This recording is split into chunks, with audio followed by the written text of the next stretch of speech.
अस्सलामुअलैकुम नाज़रीन कराम उस्मान सीज़न 6 एपिसोड 10 का दूसरा ट्रेलर आ चुका है।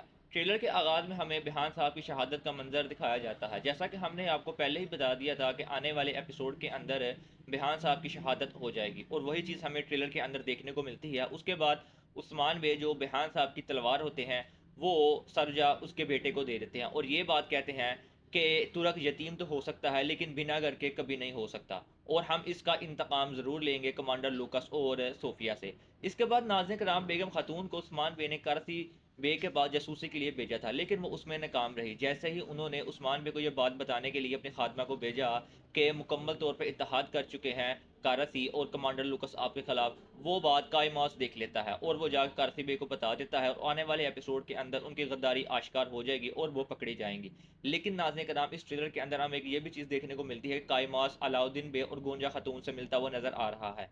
यानी हो सकता है कि उस्मान बे बेगम खातून को कारसी बे से बचाने के लिए कायमोस का इस्तेमाल करें। वो कायमास जो था वो यकूब बे के पास पहले उनका सिपाही था और गोंजा खातून की काफ़ी इज्जत करता है। इस वजह से हो सकता है वो इस बात पर रजामंद हो जाए बेगम खातून को छुड़वाने के लिए।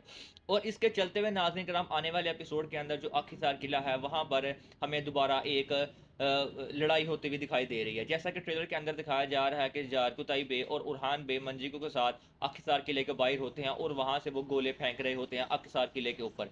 यानी आने वाले एपिसोड के अंदर दोबारा उस्मान वे अपनी पूरी फौज के साथ अक्सार किले के ऊपर चढ़ाई करेंगे और इस दफ़ा वो उसको फतह करके ही छोड़ेंगे। अगर नाज़रीन कराम आपको वीडियो अच्छी लगी हो तो वीडियो को एक लाइक ज़रूर कीजिएगा। मिलते हैं आपसे नेक्स्ट वीडियो में, तब तक के लिए अल्लाह हाफिज़।